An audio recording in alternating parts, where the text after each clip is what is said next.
Prochain rendez-vous septembre à Albi, il y en aura une ou deux en plus. Donc on continue à grossir dans ce plateau midget de litre et tous les pilotes sont enthousiastes avec le comportement de cette voiture. Et on suivra évidemment, bien entendu, la numéro 6 en particulier parce que Sébastien Loeb est avec nous et c'est aussi un événement d'avoir le Sébastien Loeb Racing. Mais on s'intéressera également à la course pour la victoire et pour le championnat. Mais on risque également de suivre Sébastien Loeb tout en haut de la hiérarchie parce qu'il est venu bien sûr pour se faire plaisir, mais aussi pour gagner. On s'appelle pas Loeb pour rien et on vient aussi pour gagner. Et puis ce qui est intéressant, c'est que tout le monde évidemment a envie de briller un peu plus parce que quand on a Sébastien Loeb dans un peloton, on espère évidemment se bagarrer avec lui et pourquoi pas le battre. Donc je peux vous dire que les Basso, les Mazars, les Gage etc sont vraiment remontés là pour aller chercher cette victoire dans le deuxième rendez-vous de ce week-end et surtout marquer des gros points. La procédure de départ n'a pas changé. Derrière la voiture de la direction de course, les concurrents vont se regrouper dans quelques instants. Après le virage du château d'eau, ils vont se mettre deux par deux et ensuite, dès que le feu sera ouvert, eh bien, ce sera parti logiquement pour 10 tours. Je dis logiquement parce que les conditions de piste, on ne sait pas trop. On a une grosse averse, encore extrêmement humide. Peut-être que ça va un peu sécher. Il y a quand même du vent, donc le vent, ça peut soit sécher la piste, soit amener les nuages et la mouiller. Donc on ne sait pas trop. Vous voyez, on voit des parapluies, on n'en voit pas. Donc c'est un peu indécis. Les pilotes sont partis pour la plupart, presque avec des pneumatiques qui sont identiques, bien entendu, puisque Yokohama est le partenaire unique. Ce sont des pneus de série, pas des pneus pluie ni des mixtes, ni des slicks. Et en général, on a pris des réglages plutôt secs parce qu'on a été vraiment surpris par l'averse tout à l'heure. Donc on verra ce qui se passe tout au long de ces 10 tours ou bien de ces 20 minutes de course. Allez, je vous rappelle encore une fois la présentation de la grille, les numéros. Dero, c'est la numéro 10, la noire et dorée, la blanche à côté de Basso, numéro 92. La numéro 6, c'est celle de Sébastien Loeb avec une très très belle déco noire et grise, vous verrez. Et puis Lionel Mazar, c'est facile, elle est toute bleue et elle a en plus un petit aileron type requin sur le haut de la midget de lead. Nous sommes à quelques secondes de ce deuxième départ du week-end avec l'ensemble des pilotes du championnat plus la présence d'un numéro 6 octuple champion du monde Sébastien Loeb. Attention, le feu est pour l'instant rouge, on reste bien groupé. C'est parti avec un excellent départ de Basso, mais Dero devrait confirmer. Dero, Basso avec Mazar qui essaye de faire l'extérieur à Loeb, qui va certainement passer, attention de ne pas glisser. Oui, c'est fait avec Sébastien Loeb qui est déjà au contact de un autre concurrent, je crois que c'est Stéphane Georges. Sébastien Loeb à l'extérieur, Stéphane Georges, et oui, Loeb qui fait l'extérieur, voilà, qui est passé à l'extérieur et qui va récupérer sa position. Loeb avec Mazar, qui se touche. Sébastien Loeb avec Lionel Mazar un peu déstabilisé, il a fait l'extérieur, terrible le début de course de Sébastien Loeb qui a fait l'extérieur à Stéphane Georges, ensuite qui a répliqué. Mazar ne l'a peut-être pas vu, on va revoir sur les images. Vous voyez Mazar qui ne voit peut-être pas Sébastien Loeb qui du coup reste pied au plancher, c'est pas le style de la maison. Et là on sent quand même qu'il y a un petit coup de volant quand même. Il a récupéré la voiture de façon... Basso qui est parti à la faute, tête à queue de Stéphane Georges, et il est en deuxième position pour Sébastien Loeb alors que Stéphane Georges est parti à la faute et que Basso a fait un énorme travers. Dero, Loeb, quand on sait que Dero est hors championnat, Sébastien Loeb est en train peut-être de prendre la tête avec derrière. Basso qui est revenu, on a frôlé la collision. Basso qui part en tête à queue cette fois de Ronald Basso, lui qui avait gagné ce matin. Quel début de course terrible. Et voilà Sébastien Loeb en possible leader de la course, hormis hors championnat également bien entendu un certain Jean-Philippe Dero qui est là pour démontrer le potentiel, je le disais encore une fois, de la voiture. On revoit la glissade terrible, il n'a pas pu contrôler ce travers Ronald Basso. On est sur des œufs, c'est vraiment très très glissant. Il y a eu une énorme averse, on est parti avec des pneus qui ne sont pas des pneus pluie en midget, c'est le règlement. Et pour l'instant on a 1 Dero, 2 Sébastien Loeb et 3 Lionel Mazar. Et au niveau du championnat, il faut vraiment que Basso revienne. Voilà, Sébastien Loeb qui freine bien à l'intérieur. On va voir les positions derrière avec quelques bagarres également qui sont en train de se préciser.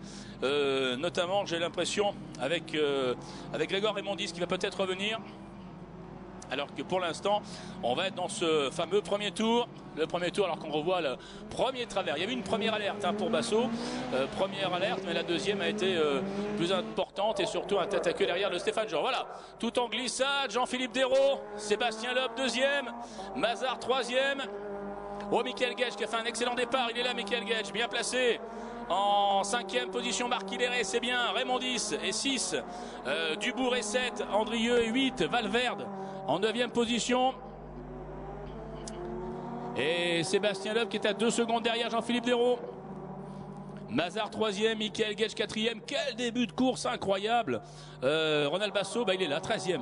Il va falloir qu'il attaque, il va falloir qu'il cravache. Ronald Basso, alors qu'il nous manque Bordas. André Bordas qui est peut-être dans le bac. On nous avait signalé un concurrent, c'est peut-être lui. Regardez. On va avoir un trio qui est en train de se former avec Dérault, Loeb, Sébastien Loeb qui revient à la numéro 6, Jean-Philippe Dérault, avec Lionel Mazar qui est le leader. C'est bien parce qu'on a à la fois le concepteur et le patron de la série, qui est évidemment Jean-Philippe Dérault. On a le meilleur pilote actuellement au monde qui est Sébastien Loeb. Et on a le leader du championnat qui est Lionel Mazar. Donc on ne peut pas faire mieux. Alors qu'on voit évidemment où il a freiné au panneau trop tard, ça a glissé pour André Bordas qui est reparti. Voilà. Et voilà. Et Sébastien Loeb qui revient sur Jean-Philippe Dérault. Je dirais presque c'est le match qu'on rêvait entre Dérault, concepteur, et c'est lui qui a invité un petit peu à venir l'équipe Sébastien Loeb Racing. Sébastien Loeb qui d'ailleurs au passage on le remercie parce qu'il s'est prêté à tous les jeux des autographes, des photos avec vraiment beaucoup de disponibilité, donc déjà bravo. Et puis en plus il est en train de nous régaler sur la piste. Attention derrière, Mazar peut revenir. Et il y a Michael Gage aussi qui est pas mal. Michael Gage qui est en 3e position. Parce que si jamais c'est bien parti, Sébastien Loeb monté sur le podium, je vous dis pas que derrière on aimerait bien être sur la photo à côté de Sébastien Loeb. Celle-là on la garde, on la vend pas. Et là les photographes vont pouvoir peut-être faire du business. Celle-là elle vaut cher de photos. Mais on n'en est pas encore là. On n'en est pas encore là puisqu'il nous reste peut-être un peu plus de 8 tours. Si on va au terme bien entendu des 20 minutes. Sinon ça sera un gros quart d'heure. J'ai l'impression qu'on fera ça au niveau du temps. Parce qu'on tourne en 2,35. Donc allez, on ira au bout de 20 minutes. On fera pas certainement les 10 tours, on verra ça tout à l'heure. Toujours en tête Jean-Philippe Dérault, c'est la noire, la numéro 10. Avec derrière, il revient très fort, Sébastien Loeb qui est au volant de la midget numéro 6, il prend bien le fibreur. Mazar, Gage qui revient également, et Marc Hilleret qui fait une très bonne course. Marc Hilleret, alors qu'on voit Sébastien Loeb qui est en train de revenir sur Jean-Philippe Dérault. Explication, et Loeb qui va passer. Sébastien Loeb qui est en train de doubler Jean-Philippe Dérault. Loeb qui prend la tête. Sébastien Loeb qui prend la tête, Jean-Philippe Dérault qui reprend, regardez, à partie extérieure pour mouiller un petit peu les pneumatiques, pour avoir un peu plus d'adhérence. Attention à la courbe d'Estoril, dans l'aspiration, Jean-Philippe Dérault, et Sébastien Loeb a pris la tête au bout du 2e tour. Il a fallu simplement un tour à l'Octube champion du monde pour aller chercher cette première place, alors que grosse attaque de Dérault qui est parti en glisse des 4 roues pour suivre le rythme de Loeb. Mazar qui essaye de revenir. C'est superbe, super ce qu'ils sont en train de nous offrir là, les deux de devant là. On a quand même deux sacrés bonhommes. Voilà Dérault qui prend l'aspiration. Dérault qui prend l'aspiration de Sébastien Loeb et qui va peut-être dépasser Loeb au bout de la ligne droite au freinage d'Adélaïde. Alors qu'on a revu ce dépassement. Attention là-bas. Est-ce qu'il va faire l'extérieur? Eh non, Sébastien Loeb se met à l'intérieur. Et oui, le circuit il connaît quand même. On a rappelé tout à l'heure avec Georges les victoires en Porsche, mais il est aussi dans de multiples catégories. Puis il a roulé aux 24 heures du Mans, bien entendu. Donc le circuit n'a pas de secret pour lui.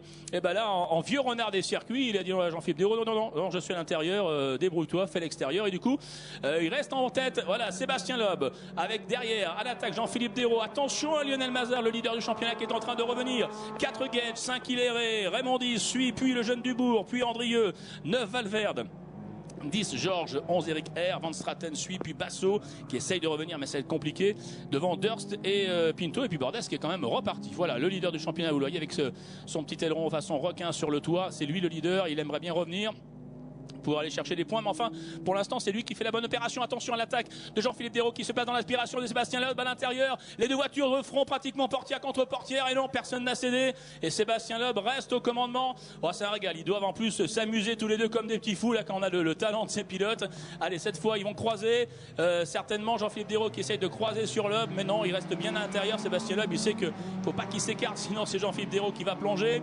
On va les retrouver dans quelques instants. Quel duel, fantastique duel pour sa première course en midget de litre, est en train de nous offrir un spectacle remarquable. Sébastien Loeb avec Jean-Philippe Dérault et Mazar qui essaye de revenir pour suivre ce duel. Attention messieurs, si Mazar revient, ça va être un sérieux client. Lionel Mazar évidemment là qui part complètement à l'extérieur. Alors ils en sont où le duo Dérault-Loeb? Eh bien c'est toujours Sébastien Loeb qui est en tête Sébastien là-bas en tête. Voilà Jean-Philippe Desraux qui essaie de reprendre l'aspiration après avoir humidifié un peu, on va dire, les pneumatiques Yokohama. Lionel Mazar 3e, Michael Gage. Attention, Michael Gage qui va se faire passer par Marc Hilleret. Bon, elle est belle la bagarre également derrière. C'est peut-être une bagarre pour un podium, ça. Marc Hilleret à l'intérieur sur Michael Gage. Ça devrait passer. Ouais, j'ai l'impression qu'il est passé, Marc Hilleret, qu'il a gagné une position sur Michael Gage. Ça aussi, c'est important. On verra dans quelques instants, mais beau dépassement, j'ai l'impression, de Marc Hilleret. Il y a une belle bagarre pour cette 4e position, de même que derrière entre Stéphane Georges et Ronald Basso qui remonte. Basso qui remonte évidemment, alors que le meilleur temps autour, c'est pour qui? C'est pour Loeb, c'est pour Sébastien Loeb, bien entendu. Il n'est pas passé finalement, Marc Hilleret. Gage est revenu devant. Voilà la belle bagarre qu'on suit également pour la 5e position, mais toujours 4e Michael Gage et 5e Marc Hilleret. Belle bagarre entre ces deux pilotes. Sébastien Loeb est toujours au commandement devant Jean-Philippe Desraux. Mazar en 3e position. Et au freinage là-bas au bout de la ligne droite, c'est toujours Michael Gage qui a un petit avantage sur ce duel avec Marc Hilleret, voilà, qui prend bien le vibreur et qui a failli partir à la faute. Alors que toujours Sébastien Loeb de Jean-Philippe Desraux, et qu'on revoit sur les écrans la passe d'armes entre Michael Gage et Marc Hilleret qui est absolument superbe également. On a pris beaucoup de risques, mais Michael Gage reste bien accroché à sa 4e position. La tête de la course, on va la retrouver je pense dans quelques instants avec toujours le duo Loeb-Desraux, séparé de 5 dixièmes, avec un excellent premier partiel. Ça va un petit peu plus vite là pour Sébastien Loeb, donc peut-être qu'on est en train d'avoir une piste qui sèche un petit peu. C'est le cas, j'ai l'impression, même si c'est encore extrêmement humide, mais on devrait avoir des chronos qui vont s'améliorer. Et ça attaque pour Mazar, pour revenir sur Loeb et Desraux. Mais Sébastien Loeb est toujours au commandement de cette première course pour lui du week-end, la 2e de cette nouvelle catégorie qui est la Midget Série 2 litres. Avec un tout droit dans le bac, il est parti assez loin, c'est l'ami François Andrieux. Est-ce qu'il va pouvoir ressortir? Faut pas accélérer trop fort quand on est dans cette position. Voilà, faut être assez doux là pour pouvoir ressortir tranquillement, et ça va être bon. Voilà, il va reprendre la piste après un petit passage dans le bac. Oh, attention, gros freinage de Jean-Philippe Desraux, superbe la dérive de Sébastien Loeb, un peu façon rallye, mais ça il sait évidemment faire. Et regardez, ça saute sur les vibreurs, ils sont là. Allez, un nouveau tour, c'est le 4e. Loeb Desraux, toujours la même tactique. 4 dixièmes d'écart entre les deux. Superbe la bagarre entre Sébastien Loeb et Jean-Philippe Desraux. Lionel Mazar est en 3e position, avec toujours la bagarre derrière à l'avantage pour l'instant de Michael Gage, mais Marc Hilleret reste menaçant. Et ce duel de tête absolument superbe où il va très loin là, l'ami Desraux. Il prend des trajectoires incroyables.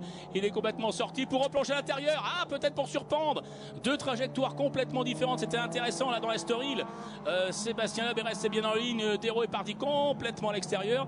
Mais pour l'instant, c'est Sébastien Loeb qui reste bien devant. Desraux va reprendre l'aspiration du champion du monde en titre. Et Sébastien Loeb qui reste bien à l'intérieur. Oui, Desraux ne peut pas plonger au freinage. Voilà, on prend bien les vibreurs. Il connaît bien Desraux, Sébastien Loeb. Il sait qu'il ne faut pas lui laisser quelques centimètres et il ne lui laisse rien du tout. Mazar est maintenant en solitaire. Ouais. Ça va être compliqué pour Mazar d'aller chercher la victoire. Mais en tout cas, il fait la bonne opération au niveau du championnat, parce que Loeb et Desraux ne marquent pas de points évidemment. Donc c'est lui qui fait la bonne opération. Pas mal Michael Gage également, qui contient toujours un remarquable Marc Hilleret. Marc Hilleret qui vraiment a bien débuté avec la 2 litres là, après une expérience à Dijon. Bon week-end pour lui. C'est de bon augure pour la fin de saison. 6, c'est Valverde qui a gagné une place sur Dubourg. 7, c'est Raymond 10 qui remonte avec Basso aux dépens de Stéphane Georges qui est en 10e position. Quelle course en ce moment. Il reste encore 6 tours, donc on verra bien si on va au terme. 8 minutes, ça risque d'être juste évidemment pour l'ensemble de ses concurrents. Et pour l'instant, c'est un certain Sébastien Loeb qui est en tête sur la Midget Série 2 litres, nouvelle formule, numéro 6 devant Jean-Philippe Desraux, le concepteur de cette série et le patron du VIP Challenge qui organise, et devant le leader du championnat. Je vous disais, on ne peut pas faire mieux. Lionel Mazar est en 3e position. À l'écran, toujours le duel, maintenant un petit peu à distance quand même entre Michael Gage et Marc Hilleret pour la 4e position, et on va retrouver notre duo parce qu'il est formidable ce duo entre Sébastien Loeb et Jean-Philippe Desraux, et ça continue la bagarre. Il lâche rien Desraux évidemment, et Loeb résiste de façon remarquable.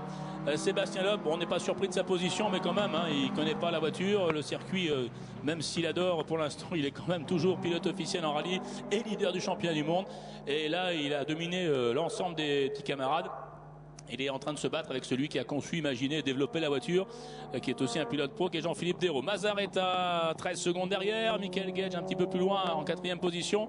Et le duo Sébastien Loeb, Jean-Philippe Desraux, avec toujours des trajectoires complètement différentes. Là, c'est superbe à voir, avec regarde, une petite glissade des 4 roues de Sébastien Loeb, parfaitement contrôlée. Et ça améliore, hein. Ouais, ça améliore de plus en plus en effet. Là, on est maintenant dans des conditions, la piste qui est en train de sécher. Il n'y a plus de pluie. Et comme il y a du vent, ça sèche. Ça sèche beaucoup ici sur le circuit de Manicourt. Mais, le record du Tour, c'est pour qui? Ben, toujours Sébastien Loeb. Et oui, en 2:23 450. Record du Tour. De nouveau pour la Midget série de l'équipe Sébastien Loeb Racing, numéro 6 en piste, qui devance de quelques dixièmes, il y a moins d'une seconde, avec Jean-Philippe Desraux. Jean-Philippe Desraux qui est à l'attaque, là, qui va peut-être tenter quelque chose, à gauche, à droite, il essaie de se décaler, va plonger à l'intérieur, non, extérieur non plus, ça ne fonctionne pas. Sébastien Loeb toujours au commandant, qui prend bien le vibreur, impossible, il ne laisse aucune chance pour l'instant Jean-Philippe Desraux de tenter quelque chose. Desraux qui attaque et qui essaye de revenir. 3e, bien entendu, c'est Lionel Mazar, le leader du championnat, qui, je vous rappelle, ferait la bonne opération. Ah, peut-être ici, il va s'infiltrer Jean-Philippe Desraux. Oh, attention Desraux, ils ne se sont pas touchés, ils sont à quelques centimètres et non. Sébastien Loeb n'a pas cédé. Superbe tentative de Jean-Philippe Desraux et Sébastien Loeb qui reste au commandement. Quel duel absolument remarquable. On le voit et vous verrez, vous, quand vous regarderez chez vous le direct, qui ne sera plus un direct mais qui sera un différé, ce dépassement, tentative de dépassement de Jean-Philippe Desraux qui a profité d'un trou de souris, mais non, et Loeb évidemment était là et a dit non, je reste bien en leader de cette course. Il reste 6 minutes. 6 minutes de course. Et le duel est absolument remarquable entre Sébastien Loeb et Jean-Philippe Desraux. Ensuite Mazar qui est en 3e position. Devant Gage, Hilleret, Valverde, Dubourg, 8 Basso, il remonte Basso, il faut qu'il marque des points évidemment. Raymond 10, 9, Georges et 10, Van Straten et 11, R et 12, et 13, Pinto et 14, suivent Andrieux et Bordas, et qui sont évidemment beaucoup plus loin à quelques tours d'écart. Allez, on y revient au commandement de la course avec un nouveau passage, ce sera le 6e, mais il nous reste maintenant un peu plus de 5 minutes pour l'ensemble des concurrents, et évidemment Sébastien Loeb et Jean-Philippe Desraux qui mènent la danse, alors que derrière Marc Hilleret est en train d'attaquer de nouveau Michael Gage. Ça c'est important. Superbe performance de Marc Hilleret, et Gage a intérêt lui aussi à marquer des points. On le revoit, ce dépassement, tentative de dépassement, en tout cas retour de Marc Hilleret, la numéro 1. Devant la 67 aux couleurs de Chilton, évidemment de Michael Gage, le patron de Chilton. Et devant notre duel ô combien sympathique entre Sébastien Loeb et Jean-Philippe Desraux. Deux grands pilotes qui sont en train de s'expliquer en cette fin de course. Les voilà de nouveau avec toujours la très belle déco rouge, blanche et grise. Très agressive de Sébastien Loeb, la noire et dorée derrière de Jean-Philippe Desraux, avec l'écart évidemment est très important. Ils ont vraiment creusé un écart terrible face à Lionel Mazar, et devant Loeb et Desraux qui sont en train de s'expliquer. On va voir si ça change, parce que on est à 4 minutes de la fin. 4 minutes de la fin, on n'ira pas au 10 tours, ça c'est clair, même si les chronos s'améliorent au passage de chaque pilote, puisqu'on a tourné en 2:23,2 pour Loeb et 2:23,1 pour Jean-Philippe Desraux, avec Marc Hilleret qui va tout droit, qui part dans le bac. Oh, il a tenté de freiner trop tard. Quel dommage, il va être coincé dans le bac. Oh là là là là, c'est peut-être le podium qui s'échappe pour Marc Hilleret. Et il est coincé, j'ai l'impression. Ouais, il est coincé là. Il a freiné trop tard. On va revoir cette image. Il a freiné complètement à l'extérieur. Et là ensuite, voilà, c'est une patinoire à cet endroit-là. Et là, il va tellement loin dans le bac, parce que plus on va loin dans le bac, plus évidemment il y a de sable et on s'enfonce. Coup dur pour Marc Hilleret qui avait peut-être le podium, et ça laisse le champ libre à Michael Gage. Et du coup derrière, tout le monde va remonter. C'est-à-dire Valverde, c'est-à-dire Dubourg, c'est-à-dire Basso, important pour lui, pour le championnat, et c'est-à-dire Raymond 10. Allez, on va s'intéresser en cette fin de course, parce qu'on est maintenant à 3 minutes de la fin, à ce terrible duel entre Sébastien Loeb et Jean-Philippe Desraux. Et oui, Sébastien Loeb est venu avec son équipe ici en midget, et quand il vient quelque part, en général, c'est pour gagner. Il a fait le coup au petit camarade de Porsche à Pau, et il est en train de refaire le coup au pilote midget, peut-être d'ici quelques 3 minutes. Et regardez les glissades, vous le verrez sur les écrans, c'est absolument magnifique. Là, il y a un travers terrible de Sébastien Loeb qui va partir en tête à queue complet, 360. Est-ce qu'il peut repartir? Il va repartir. Jean-Philippe Desraux doit être non pas mort de rire, mais il dit mais qu'est-ce qu'il me fait comme figure celui-là? Parce que Desraux, il en a inventé des figures, notamment dans l'Andros, mais celle-là, je ne sais pas s'il la connaissait. Elle était à la page 12 du manuel de Sébastien Loeb. Voilà, 360 complet de Sébastien Sébastien Loeb qui est reparti et qui fait l'extérieur. Ah non, Dérault qui replonge et qui reprend la tête. Allez, Dérault repasse devant. Oh là là, et là, ils nous ont fait voir de toutes les couleurs. Ils vont nous épuiser avant la fin du week-end. Il reste encore un jour et demi à tenir et 2 de course. Alors que Marc Hilleret ne pourra pas repartir. Quel dommage pour lui. Michael Gage, confirmation. On va faire le point. Tiens, sur le classement avant que ça se termine pour le duo de tête. 4 Michael Gage, ça c'est sûr. Donc du coup, en 5e position, il va arriver. Ça sera Marc Hilleret. Attention, on ne peut pas doubler là. C'est drapeau jaune puisqu'il y a la voiture de Marc Hilleret qui est là-bas coincée dans le bac. Valverde donc est 5. Dubourg, confirmation, est 6. Et en 7e position, c'est Ronald Basso qui va, allez, j'allais dire, sauver un peu les meubles et marquer quand même quelques points importants dans l'optique de ce championnat. On est à moins de 2 minutes. 2 minutes de la fin.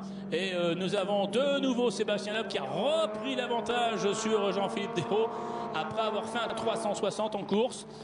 Pas gênant, voilà, 360 en course et il est reparti. Mazar est 3 et Michael Gage est maintenant en solitaire 4e. Là, ils sont normalement assurés de ses positions, même si Gage semble un petit peu revenir sur Mazar. Ça va être quand même compliqué. Je regarde en même temps les chronos parce que ça, c'est important. Ouais, moins d'1 minute 30. Alors, moins d'1 minute 30, ils en sont où nos duettistes? Est-ce qu'ils vont avoir le temps de faire un tour supplémentaire? On va voir ça. J'ai l'impression que oui, normalement. Je pense qu'ils devraient avoir la possibilité de faire un tour supplémentaire. On va les attendre. Ils ne devraient pas être trop loin là du château d'eau, donc de la descente avant le freinage du lycée. Alors qu'on voit Lionel Mazar, leader, vous voyez, avec le petit aileron en haut du capot façon requin là, qui montre bien qu'il est leader. Et il pourrait très bien le rester ce soir, hein, très certainement avec la bonne opération dans cette course, parce que c'est lui qui va marquer le maximum de points. Sébastien Loeb et Jean-Philippe Dérault étant évidemment hors championnat. Les voilà, oui, 50 secondes, c'est bon. On a droit à un tour supplémentaire, mesdames, messieurs. Régalez-vous avec nous. Nous avons droit à un tour supplémentaire. Sébastien Loeb et Jean-Philippe Dérault. Ça sera le dernier tour. Ça sera le dernier tour, messieurs, ça c'est sûr. Voilà, c'est maintenant que ça va se jouer entre ces deux pilotes, entre le champion du monde et entre le concepteur de la voiture et de la série, Jean-Philippe Dérault, et aussi pilote professionnel, Loeb Dérault. Eh bien messieurs, c'est parti pour 2 minutes de bonheur pour s'expliquer et pour savoir qui va remporter cette course. Bien entendu, Lionel Mazar est en 3e position, Gage 4e. Allez, Jean-Philippe Dérault qui va attaquer jusqu'au bout, hein, évidemment. Sébastien Loeb pour essayer peut-être de se glisser dans les derniers virages. Allez, attention, voilà, belle glissade de Sébastien Loeb parfaitement maîtrisée. Ah, la piste est en plus terrible, hein, piégeux. C'est le dernier tour et nous sommes à quelques minutes de la victoire de Sébastien Loeb, peut-être dans cette midget série de litres. Lui qui avait découvert la voiture simplement hier lors des essais libres, et en plus dans des conditions pas faciles. Dernière attaque de Jean-Philippe Dérault qui va tenter l'extérieur au bout de la ligne droite d'Adélaïde. Oh, ça freine des 4 roues, on part complètement à l'extérieur pour Dérault, on reste à l'intérieur pour Sébastien Loeb. Non, eh bien c'est Sébastien Loeb qui aura le dernier mot. Jean-Philippe Dérault, non, reste en 2e position. Évidemment, on va pas se frotter, tenter quelque chose d'impossible entre les deux parce qu'il y a énormément de respect. Et puis, pour l'instant, eh bien, Sébastien Loeb aura fait une course remarquable avec Dérault derrière qui a assuré, bien entendu, lui aussi le spectacle. Et la bonne opération pour Lionel Mazar qui est 3e, c'est lui qui va marquer le maximum de points. Gage 4 et Valverde est en 5e position. Et attention à ces derniers virages, plus que quelques virages avant la victoire de Sébastien Loeb. Ça serait vraiment superbe. On se doutait qu'il allait être sur le podium ou pas loin, parce qu'évidemment, quand on s'appelle Loeb et qu'on vient comme ça, on vient pour gagner. Mais là, quelle démonstration. Ils sont à 27 secondes hein, de Lionel Mazar quand même. Vous voyez un petit peu l'écart incroyable entre ces deux pilotes et le reste du peloton. Voilà, les derniers virages. On passe bien sur le vibreur. Oui, Sébastien Loeb, il va pas laisser Jean-Philippe Dérault, hein, qui part complètement à l'extérieur, qui tente encore quelque chose, qui sort du vibreur pour peut-être encore menacer Sébastien Loeb. Mais non, ça ne passe pas. Il reste bien à l'intérieur. Dérault à droite, Dérault à gauche. Mais devant lui, il y a la numéro 6. Et la numéro 6, il y a Sébastien Loeb, champion du monde en titre, qui est au volant. Il essaye encore Dérault à l'extérieur. Ils sont pratiquement côte à côte, mais ça ne passera pas. Ils vont faire la descente de front. Attention, virage du décès. Dérault à l'extérieur. Sébastien Loeb à l'intérieur. Dérault qui va faire l'extérieur. Sébastien Loeb, il va tout droit. Il va tout droit, Sébastien Loeb a résisté. Oh, le final exceptionnel, mesdames, messieurs, avec Sébastien Loeb qui va remporter cette première course devant Jean-Philippe Dérault. Remarquable. Ouf, merci messieurs de ce spectacle absolument superbe. Quelle course, il aura tout essayé. Quelle bagarre remarquable. Et puis voilà, le grand vainqueur au niveau des points, C'est lui, celui qu'on voit à l'écran, c'est Lionel Mazar, parce que c'est lui qui va empocher les 100 points de la victoire du jour, et c'est lui qui aura le privilège d'être sur le podium avec Sébastien Loeb et Jean-Philippe Dérault. Celle-là, elle vaut des sous comme photo. Je pense que ça sera un des plus beaux souvenirs, même si la carrière de Lionel Mazar, il y a pas mal de coupes, mais bon, là quand même, face à deux grands champions, comme ces deux pilotes. Et ben voilà, bravo à Lionel Mazar, parce qu'il a fait l'essentiel, marqué des points. Quatrième, on va confirmer, ouais, c'est bien pour Michael Gage. Il avait besoin de marquer des points après ce matin, ça c'est pas mal. Bon début de Valverde, le jeune Valverde a fait déjà une belle course ce matin. Là il est cinquième, il y a de la jeunesse également, puisqu'il y a Andrea Dubourg qui devrait arriver, à moins que ça change dans les derniers mètres, mais je ne pense pas. Le voilà Valverde, c'est bon, avec une belle glissade. Il a du potentiel, ça c'est bien, j'espère qu'on le reverra tout au long de cette fin de saison. Le jeune Dubourg, ouais c'est bon devant Basso, il en fallait pas beaucoup. Basso 7e, 8 Georges, 9 Raymond 10 Van Straten, 11 Pinto, Philippe Durst est 12e, Eric R, puis Marc Hilleret malheureusement qui a abandonné. Bravo parce que ça a été absolument fantastique. Vous pouvez pas rêver mieux, Georges. Sébastien Loeb, le champion du monde, quand même le pilote français le plus titré, le plus célèbre, et chouchou du public, qui gagne devant Jean-Philippe Dérault, qui est le concepteur de la machine, et Lionel Mazar, qui est le leader du championnat. On a un beau podium. Ah, ça c'est clair qu'on a quelque chose de très surprenant. Tenez. Ah ben, on verra ça dans quelques instants avec la suite du mouvement. Un mouvement d'ensemble. Alors moi il m'épate. Voilà, c'était la conclusion de Louis Funès. Il m'épate. Eh ben il nous épate et on va les retrouver sur le podium. Merci Georges. Oui, on va retrouver Philippe Soulet dans quelques instants pour le podium. Rappelons-nous quelques événements en ce qui concerne le GT Tour. Et pour cela, nous allons faire un point sur les animations. Flash Info, GT Tour. C'est l'heure des animations dans le village Matmut. Rappelez-vous donc, venez participer aux animations au cœur du village Matmut avec les simulateurs, le circuit de voitures à pédales, les châteaux gonflables puisque la Matmut vous accompagne au village animation. Tout cela bien sûr aux couleurs de RMC, la radio officielle du GT Tour. RMC à Nevers, c'est sur le 107.9. RMC numéro 1, bien entendu, sur le sport. En ce qui concerne l'Extreme Show, c'est dans les paddocks. Eh bien, vous retrouverez le prochain show à 17h30.